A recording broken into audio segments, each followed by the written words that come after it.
Welcome to the Vision podcasts. In these videos, we will be discussing various topics to ease the transition into the job market. Developed for and by students, the Vision program helps students gain essential skills they need to pursue a rewarding career in any environment. My name is Mélina. I'm a PhD student, and I will be hosting today's podcast. We will be discussing the reality of the job market with Marie-Andrée Lévesque, who is president and founder of Cameleon RH. They advise companies to become better at their recruitment activities by offering recruitment services to provide clarity, velocity, and peace of mind. At the same time, they help job seekers find career opportunities that are aligned with their professional and personal values and goals. Welcome, Marie-Andrée. Thank you, Mélina. Thank you for joining us. So to start off, can you tell us a bit more about the current job market? What does it look like for new graduates? So companies are looking for professionals that are able to adapt to the new technology and the new reality of work. I know we don't like to talk about COVID, but COVID, accelerate the transition to remote working. We've been in COVID working remote, and now we're coming back to the office on a hybrid mode. So knowing that, the new graduate that will go to a company to work for needs to adapt to this kind of new reality because they're going to be a bit more learning by themselves, adapting to the fact that today their boss might be there, tomorrow might be working from home. So we need to be conscious about that.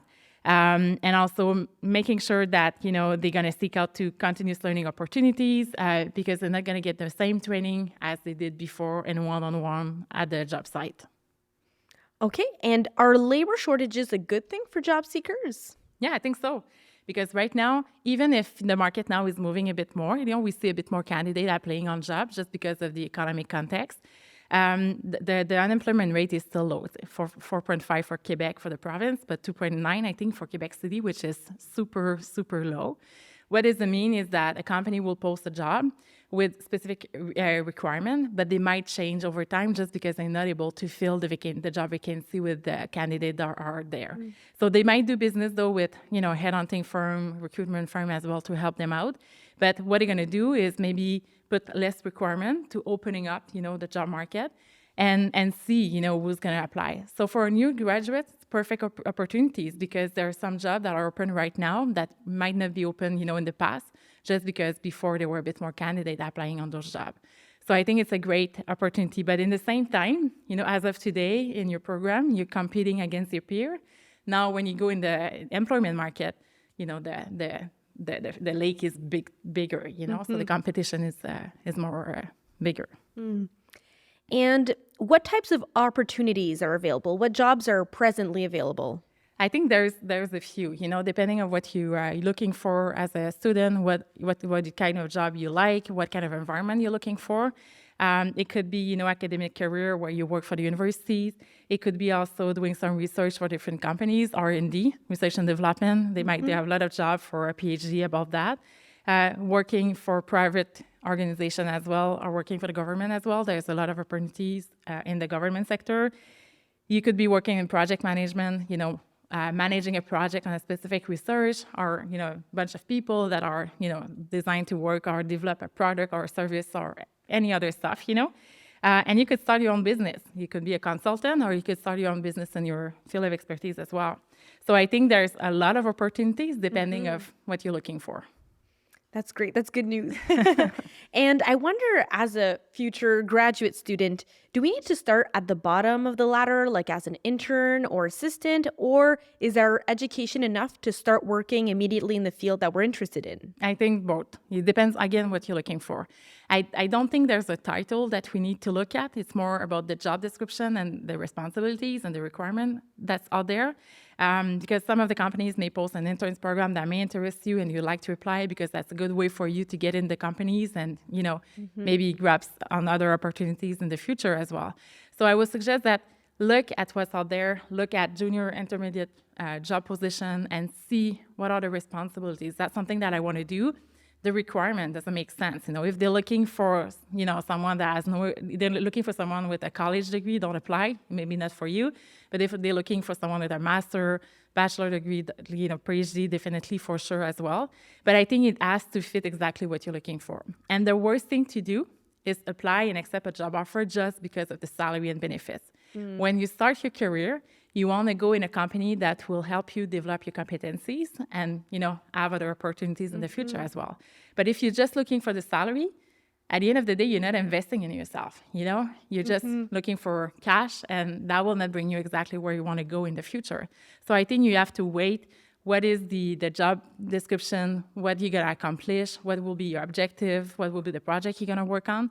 And then see salary if that match your lifestyle and everything else. Yeah. And what do companies look for in their potential employees, actually? Employees. I think what they're looking for, and I think that will be key, is knowing the fact that when you get in a job in a company, it might be different than what you've done, and your research program. So what they're looking for is making sure that you highlight all the competencies that are highlighted on the job posting as well. What they want to see is people that are going to be able to solve problems, analytical as well, going to see a situation and things, what are the potential issues, but what are the risks as well, what are, analyzing the data as well. They want people that are able to communicate well, able to adapt, because, as an organization, some project will be put on hold because of client needs, because of suppliers, budget constraint, anything, that you don't have a control on it necessarily. So they want to make sure that you're able to adapt, that you're autonomous as well. You're able to work with minimum supervision. And work without minimum supervision is different than training, You're going to get the training, but you're able to do the job, or at least refer to someone else if you need help or question. But, and adaptability is the key. As, corporate will be different. The context will be not the same as, in school. So you need to be able to adapt to that. And networking, right? You're able to connect with people around you and, get this kind of network. So we rarely see employers that require a PhD for applying. So what types of positions can PhD students apply for? And the reason why you don't see it is just because, as I said before, there's a shortage of labor actually right now. So if a company posts exactly what they want, as the unicorn they're looking for, because sometimes we see it, a company will post a job with like 25 requirements and they expect, that it exists in the market, which it doesn't, obviously. So what we recommend to employers is that reduce those kind of requirements and open up, their view or their possibilities of candidate applying on those jobs. So that's why maybe you don't see it. I think there's organizations that will, require that PhD degree. But if you don't see it and you see a master degree, just keep in mind that maybe they will be open probably to discuss with you. It's just that in order to get more candidates, they reduce those kind of requirements to open up the market. So I think that if you're looking for internship, as I said before, like if you're looking for entry-level intermediate position, that will work. But if you apply on that position, senior VP, vice president, or senior director, it might not work unless you do have their experience in your past, Okay. So just don't look only the requirements. If it's a bit more than what you get, I would suggest you apply. You could be surprised of, the outcome of that. Okay. And where are the best places to look for opportunities? Yeah, so there's a lot. There's a few.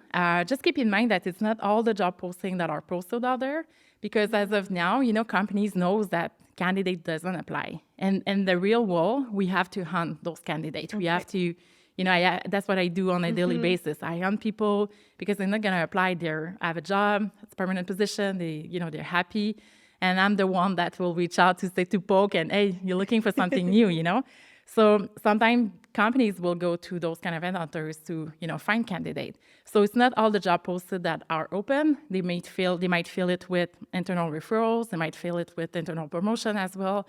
So I would suggest two things. So you could see on the job website, like LinkedIn, that's a place. Glassdoor is another place. Indeed, Jobboom, and see as well on the career website of those companies to see what kind of job are open. But you could also let people know you're looking for a job. So if you say, I would like to work with this type of organization, I like their mission, I like their values, and I see myself working there, and about more or less the department you're looking for, you could send a LinkedIn, an email, or like a message on LinkedIn to say, hey, I'm going to graduate soon. We're looking for an opportunity. Do you have any opportunities or vacancies right now that could be interesting for me? You could reach out proactively to those people. And that could be something interesting as well. So if you only wait that it comes to you, you might wait long, So Yeah. go outside, tell people you're looking for a job. Okay. Go see your colleague as well, that might have graduated in the past and might be in a corporation now, and see if they will be open to you. Go see as well recruitment agencies, network, social events like a job fair at school. That could be interesting as well. And any other job fair out there, or like those kind of, place where companies meet up. And so that way you can see them and just let them know you're open to a job. That could work. Okay, that's great tips, I think. And on a job website, or just like a company, we often have the option to send in our resume, but also a cover letter. So I'm wondering, do we still have to write cover letters, or are they old-fashioned? Does anyone actually read them? Cover letter, motivation letter, and stuff like that. Personally, it depends, okay? So there's organization that will require it. So you cannot apply if you don't have one. You're going to have to write one, okay? So just keep in mind that if you do have to write one, it needs to be customized to the organization you're applying for and the job you're applying for, okay? So don't take the one that you have, just change the name and do it like that. If they require it, because they're going to read it. Okay. Other than that, if they're just asking your resume, you don't need to do a personal letter or recommended motivation letter. Most of the recruiters, they don't read it. And the reason why is that we know that you wrote it once, you changed my name. Sometimes you haven't changed my name, Sometimes I see like a motivation letter to say, hi, Mr. And obviously I'm not a Mr. And I get that, and I know that person haven't worked on this motivation letter. So instead of create this kind of impact, just remove it and send your resume. But if it's required, you have to write one, and you have to make sure it's really customized to the job description and the motivation and interest you have in applying to that job. Okay, that's good to know. And if we talk a little bit about resumes, so when we're doing our master's or PhD, we become pretty good at writing a research resume because we need it, but we won't necessarily be working in a research environment. So can you explain us the differences between the research resume and the corporate resume? Yeah, definitely. So our research resume is where you're going to show all of your achievements in terms of, the project you work on, but also the scientific articles that you work. So it's going to be a bit more technical. It's going to be a bit more related to the expertise that you develop during your program, okay? Compared to the corporate resume, will be more in link with what you've done in the research. As let's say, you coordinated the staff, you had a budget to manage, you have deadline to respect it, you dealt with different organizations outside the university, you work with different departments at the university. So we want to show what you've done, because we have to link that to the job that we're looking to fill. Okay, so if you only talk about your technical expertise, you're going to lose us, probably because it's not necessarily related to the job. So you just need to adapt it and highlight those kind of, the project you've done, how many months, how many weeks, so on. Is there any assistant research that was working with you? You had one or two. Put this in your resume. It's going to help. Okay, that's great. And what advice would you give to someone starting their first professional job? Yeah, so I think you have to set clear objective. You have to define, because when you start a job, just keep that in mind. You start with a job description. That was the goal that you apply on that. That will be the job that you're going to do. Once you're going to start, there's going to be projects. So you have to set up a clear objective of what you want to accomplish in the next few months. So it's clear for you, but set this objective with your boss as well, making sure that you exactly know what you need to do in the next few months. Okay. Be proactive. They're going to give you trainings. They're going to give you an onboard. Most of the companies will give you an onboarding process. Some will, some don't. If they will, it's going to be a bit more structured. If they don't, you're going to have to be a bit more proactive as well. But in any ways, be proactive. Don't be afraid to take initiative. Give your ideas. You're coming up to this organization with fresh, new pair of eyes, that maybe seeing the issues or the project or anything differently than all of the other people, because we have, the tree just in front of our face. So we don't see the whole forest, but you do. So if you have any ideas, don't think that you're not allowed to talk because you're the new kids on the block, That's not the case. You have the right to talk. You have the right to share your perspective. You have the right to share your opinion, and don't hesitate to do so. They want to hear you. They hire you because you're bright, because you're intelligent, because you have degrees, so they want to know what you think. And you can contribute to that even if you're first day in the organization as well. And also, develop your skill set, because you apply on a job, you're coming to work with us, you have competencies that you're able to do, but others that may be lacking a bit, and that's okay. Nobody's perfect.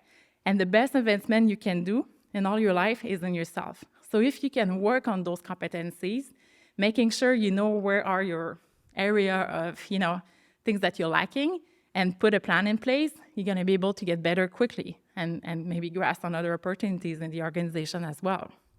So that will be it. And also, maybe one other thing, stay positive in front of challenges, because you're going to come in and you will encounter challenges for sure, any kind of challenges. Just keep in mind that when we start a new job, like now we're talking about new graduates that entering the job market. But if, I was going to change job tomorrow, after many years in my company, I will feel the same, because a new job is a stress, it's a lot of anxiety. So when you get into a new job, you lose all of your reference, you're out of your comfort zone. You have issues that coming to you that you're not too comfortable with. There are some, vocabulary that you don't know and stuff like that. So it's really stressful to change job. So just keep in mind that if you feel that way, even someone with a lot of expertise or experience will feel the same. So it's normal. That's good to know.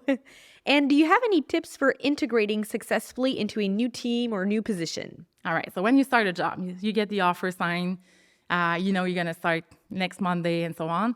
So trust will build up, doubts will build up, because you're going to say, oh, did I do a good choice? Did I chose the right company? Because maybe you're going to get like 3 offers in the same time, so you're going to have to pick one at the end of the day. And this, to be honest, is more stressful than just having one, because now you don't doubt your choice, So you're going to get into a team, and the first day will be stressful. So the goal is to open up to all of the information that's going to come to you, to learn the maximum you can, but also to build your network. Okay. It's super important just not to think that your job is to do your job, what you're paid for, the responsibilities. So sometimes what we see is that new employees will come to their desk, they're super stressed, they're going to do their job, 5 o'clock, they leave home, and that's it, But your goal is also to build your network, because that's the way you're going to get people, you're going to get to know people, you're going to build a network, you're going to have people to talk with from different departments, and also get more training and insights about what's going on in the company. Because there's, the employee manual that you're going to get explaining you what are the policies of the business, but there's also rules that are not written. There's things that's going on in the business that are not, on a piece of paper, on a one-pager that's going to be given to you. So having a network, going to the coffee maker and just, say, hey, hi, I'm the new person at the team of this director. My name is Marie-Andrée. What are you doing? We'll build your network. We'll build your opportunities to get feedback, to get training. So that will be super important. And ask for feedback, because you want to know what you're doing good, but also what you're doing wrong and how you can improve. Knowing that kind of feedback is super important to get better at your job. And also, building a relationship with your supervisor is super key. That's the person that will help you in the long run as well. So just keep in mind, yes, she or he is your boss, but the relationship with that person is super key. And be open to opportunities for learning new stuff, learning new competencies as well. You're kind of a sponge, you have to get all of what's coming around you and learn about that. Well, thank you so much, Marie-Andrée, for this super interesting conversation. I think we'll have answered many questions of graduate students. Thank you, Mélina.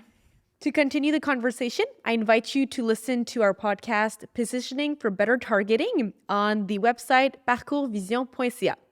Thank you for listening. I hope you enjoyed it, and we'll see you for next Vision podcast.